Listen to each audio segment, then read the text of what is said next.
Hello, world, and welcome to the first episode of the Geeks from the Trap podcast. Geeks from the Trap is my series where we talk about hip hop, comics, tech, fashion, movies, games, TVs, models, and cosplayers. We had the Instagram up and running for a while. My blog is technically the hosting spot for it, callmail.com. But when you get to the entertainment point, you will see this menu that says Geeks from the Trap, where we just basically just talk about geek and street culture. That's basically what we talk about on this site. And today's episode, I wanted to talk about Lovecraft Country. Lovecraft Country is an American drama horror television series developed by Misha Green based on the 2016 novel of the same name by Matt Ruff. And it's crazy because when I first heard about this, I was like, who's Matt Ruff? Where is this guy from? And then I found out he's from Queens, New York, and they're like, oh, please be black, please be black, please be black. He wasn't black. He wasn't black at all. But, I'm digging the story, so I'm going to look past that right now. But the series is produced by Monkey Paw Productions, which is from Jordan Peele, the guy who brought us Get Out and Us, and, the reboot of The Twilight Zone, and shows like Hunters. It's also produced by Bad Robot. Bad Robot is from J.J. Abrams, who's done shows like Lost and Alias, and done films like Mission Impossible 3, and I think he produced 4, 5, 6, and up to one that's coming up. And, of course, Warner Brothers Television. But, the story is about a young black man who traveled across segregated 1950s United States in search of his missing fathers, learning of dark secrets plaguing the town on which famous horror H.P. Lovecraft supposedly based the location of his many fictional tales. So through this series in the book, we follow Atticus Freeman as he joined up with his friend Lydia and his Uncle George, and they embarked the road trip again across 1950s Jim Crow America. And, the whole show is about them struggling to survive and overcome both racist terrors of white America and the terrifying monsters that are pretty much ripped from the Lovecraft paperback novels. Now, if you've never read H.P. Lovecraft, Howard Philip Lovecraft work, he was a writer of weird fiction, horror fiction. I've learned of him from South Park, where they talk about the Cthulhu monster mythos. Cthulhu, is I think in multiple works of H.P. Lovecraft. It's probably like a shared universe, but the monster is like this giant squid wing, I don't even know how to even describe this monster, but the monster showed up in one of his earlier pulp fiction magazine, Weird Tales, in I believe it was 1928, and the story of called Cthulhu. A lot of people said they didn't know about the Tulsa Massacre until after they saw it on Watchmen, and I'm one of the guys who probably learned it from the Hidden Colors documentary series, and of course you hear like a few rappers who brought up Black Wall Street growing up, so it wasn't new to us, but it was just shocking to see it on something like on HBO, and it's such a huge property as like Watchmen. So I wanted to see if HBO would do it again with Lovecraft Country, and they definitely did not disappoint. I can tell you that. Now, this show that was developed back in May 2017. HBO announced that it gave a series order, and that Misha Green, Jordan Peele, J.J. Abrams, and Ben Stephenson will be producing the show, with Green serving as the series showrunner. Now, if you guys don't know Misha Green, I hope I'm saying her name right, but Misha Green, she wrote and produced stuff like Underground. That was a historical drama about slavery. She also was a staff writer for Heroes and Sons of Anarchy, and I believe was a producer on the show Helix. And when I first heard about this show, I was like, what is this? What kind of show is this gonna be? Because you get cautious, especially when you hear a story that is written by a white author about black folks. You get cautious. Well, for me, I'm definitely cautious. So names like Jordan Peele and Mr. Green probably was one thing that made me feel like, maybe I could give this production a try. And as well as the cast also got my attention. You got Journey Smollett, who I grew up watching on Full House, and then she was also in the series Underground, seen in films like Tyler Perry's Temptations. She played Letty Lewis. She also was in the Birds of Prey movie that came out earlier this year. You have Jonathan Majors, who plays Atticus Freeman, and he's been, pretty much getting around a lot lately from movies like White Boy Rick and, Out the Blue, Last Black Man in San Francisco, Captive State, The Five Bloods, which I really enjoyed him in. You also have Courtney B. Vance, who is playing George Freeman, the well-read uncle. Michael K. Williams looked like he's going to be in this series as well. I've seen it in the trailer. Jamie Chung. So it's like, there was a lot of people in this production. I was like, this got my attention. This has my attention. And I saw the first episode yesterday, and, I knew it was going to deal with, the book, the 2016 dark fantasy horror novel by Matt Ruff definitely explores the racism in the United States during the era of Jim Crow laws. And the series don't hide from it. And, part of me, when I was watching it, like, am I going to be able to sit through this? Because I wasn't sure if the dark fantasy element was going to be just in the main character's head, and he was just, relating, the horror of H.P. Lovecraft novels to how racism was around that time, because that's how it felt in the beginning. And I was like, oh, maybe he's just going to be a thing in his head. But as the show kept going, it was like, oh, no, there's some legit horror fantasy stuff going on in the show. It's not just the racist, that's the horror of, horror, the racism isn't just horror. The horror isn't just racism, even though it plays a huge part.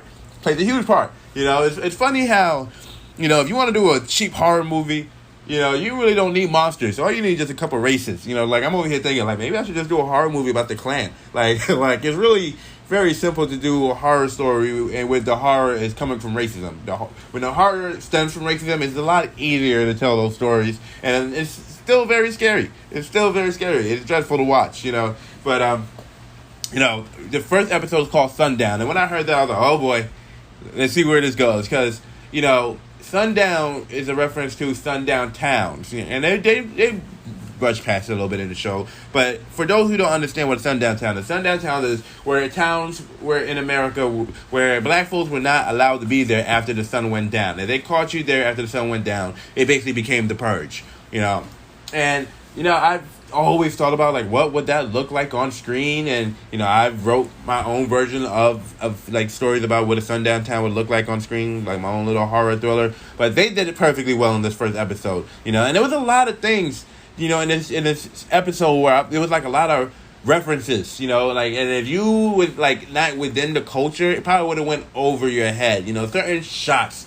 that were in it was just like, whoa, I've seen this somewhere before. Like, there were shots of, like, a whole bunch of people looking for work, which I've definitely seen so many times in history books, there was this one photo of, like, this mother and child, and she's, like, she's fixing her daughter's dress, and they just, like, recreated the exact shots from these photos. I'm like, you gotta give Mr. Green her credit, her due, because she killed that first episode. As a director, as a creator, she did her thing, In the opening of the show, there's the opening monologue where in the beginning of the first sequence of Sundown, where is a quote from the 1950 biopic of the Jackie Robinson story, And, I thought it was so interesting because, the monologue was talking about, this is the story of a boy and his dream. And, the narrator recounts our hero, a.k.a. Tick, Atticus, and he's literally fighting a war in the first scene. And, 1 minute we're watching, World War II, then it goes into them fighting giant UFOs and flying Chitolis. And it's like, oh, shit, this is something, And, in the middle of this war, here comes Jackie Robinson knocking out the monster. And I'm just like, wow. Now, this is something to watch. This is something to check out, because I didn't see any of this coming. Not at all. Now, the book that we see Tick reading on a bus in Sundown is A Princess of Mars by Edgar Rice Burroughs. The book that pretty much gave him that dream sequence, The guy who wrote Tarzan, matter of fact, wrote The Princess of Mars, which is the installment of the first series. It's a series of sci-fi adventure novels, series such as John Carter. I don't know if y'all ever read John Carter. I never saw John Carter.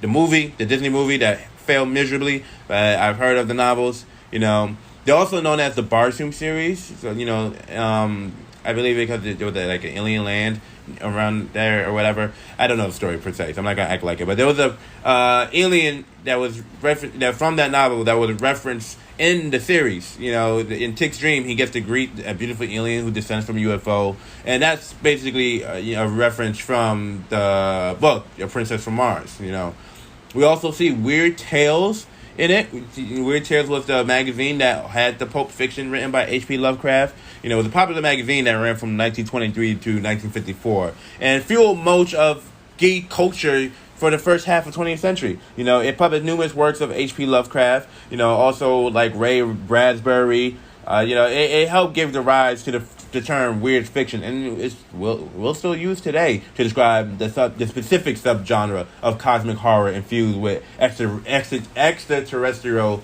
dread that Lovecraft popularized. You know, another thing that they showed in it was The Outsiders and Others, which was a book written by H.P. Lovecraft. You know, it was a collection of short stories. You know, and it was the first, pretty much the first reference of Lovecraft on this show. And the book is very influential. You know, it contains most of his famous short stories, you know, especially the heavy hitters like The Horror at Red Hook or The Call of Cthulhu, you know. But many of these stories are home to Lovecraft's most direct racist metaphors and allegories, you know, which from what I've read, that he based a lot of his horrors on, you know, when it comes to the foreigners invading America and stuff like that, you know. And the image is blunt. To Lovecraft, to Tick, you know, they're both the outsider and the other. You know, and, it's like the show is constantly reminding it of it when you look at the writings of H.P. Lovecraft and the racist belief of the era, you know, and I'm not sure if, I'm pretty sure that Lovecraft had some racist belief. You know, I know he referenced, one of his writings, 1912 poem on the creation of niggers. I don't know how, I didn't read it, I didn't hear it, but, the lessons said is better, you know what I mean? But, Tick explained to George, that he memorized it so he can understand exactly what he was reading, you know. The show takes place at Arkham, Massachusetts, which is a fictional town in Massachusetts that Lovecraft invented and returned again and again in his fiction. So much to this day, many people think it's a real place, you know. But it's also the name of a small press that Lovecraft published many of his works, you know. But there's a scene in the show where they go visit Arkham, Massachusetts, and it's pretty much best known outside of Lovecraft's work as and I think in the DC the Batman universe they use that as Arkham Asylum and stuff like that. So it's made its round in pop culture and geek culture. You know, one of the things I find interesting is the character of Uncle George is publishing his own version of the Green Book. Now, the Green Book in real life was a series of pamphlets that offered guidance to Black America living under Jim Crow. And pretty much we're trying to help Black Americans figure out, all right, this is how you travel from town to town. This is where these hotels you can visit, these restaurants you can visit. Stay away from this town, stay away from that town. You know, the pamphlets became pretty much widely known after the 2018 debut of the film Green Book, which I was not a fan of. You know, if you want to look at it as just a movie, it's an entertaining movie. But if we talk about it historically, I was like, this movie is not on point at all. You know, with the whole character of this, if the guy, I mean, it's a true story, so to speak, but, they took too many liberties with that story. Way too many liberties, from all the way from, an Italian man teaching a black man about James Brown and fried chicken, all the way down to, to the man's personal life. I just felt like it was just another white savior biopic, you know what I mean? But, it won the Oscar for that year, but I always want to see more stuff about Green Book in media, and I appreciate that they used the time in the series to discuss the Green Book and, pretty much showing a legit version of the use of the Green Book. Because I never felt like the Green Book showed a proper, example of what the Green Book was for or how it was used during that time.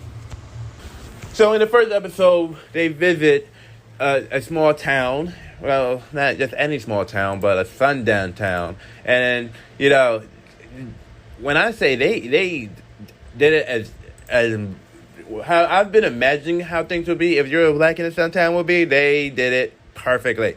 Like, it was literally on point. And, I'm watching this show and I'm just like, HBO just be on point with this, because when you talk about racism in the North, in the sundown towns, well, sometimes called sunset towns, in the northern states, black people were literally, well, unofficially forbidden to be there after dark. You know what I mean? And I don't want to spoil all the stuff that happened in the series because there's a couple of stuff that happened within the characters in this episode. Whether it was their family and especially with the character Lydia and her, the issue that she had with her family and stuff like that. I don't want to spoil it too much, but the highlights of the episode is, especially it's the sundown parts, and there's this one scene where they have this voiceover from James Baldwin where he was debating William F. Buckley back in 1965.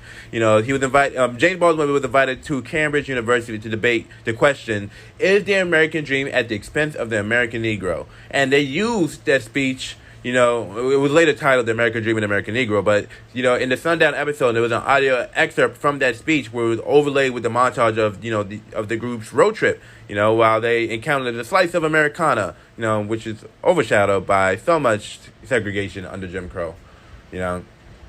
And, there's a lot of other references in the show, in this episode, I should say, where they talk about, when Georges bring up the Shoggoth, which is another Lovecraft monster. There's just a lot of monsters in this, so, like, you definitely want to do some research on Lovecraft writing as you watch the show, because there's so much references, you know what I mean? There was a scene where Tig knows after George recited, "The children of the night, what music they make." That's a very famous quote from Bram Stoker's 1897 vampire novel, Dracula. The vampire inspired our crew to use lights to drive away the monster that attack them in the woods later on in the show. But, I am interested in where this show is going to go. I like it. So anything with black folks and horror, I'm all the way in. You don't have to convince me too much when it comes to, sci-fi and black folks. When black folks and sci-fi, I'm there. I'm in it. Say no more. And I'm curious to see where the show goes. And at first I was cautious, especially with the heaviness of racism all throughout this show. But I see where they're going, and I am for it. So definitely check out Lovecraft Country on HBO. Definitely check out the book. I probably have it in the link in the description on Amazon. But I enjoy it. I think it's worth checking out. And, we'll do more podcasts like this for Geeks in the Trap. Because originally I was going to just make Geeks from the Trap, but just a random spin-off blog. But then, people are like, hey, man, you should just also add it to one of your podcasts because you got so many podcasts already. Why not? So, why not? So until next time, much love, God bless, 2 B's and chicken grease. I'll see you later.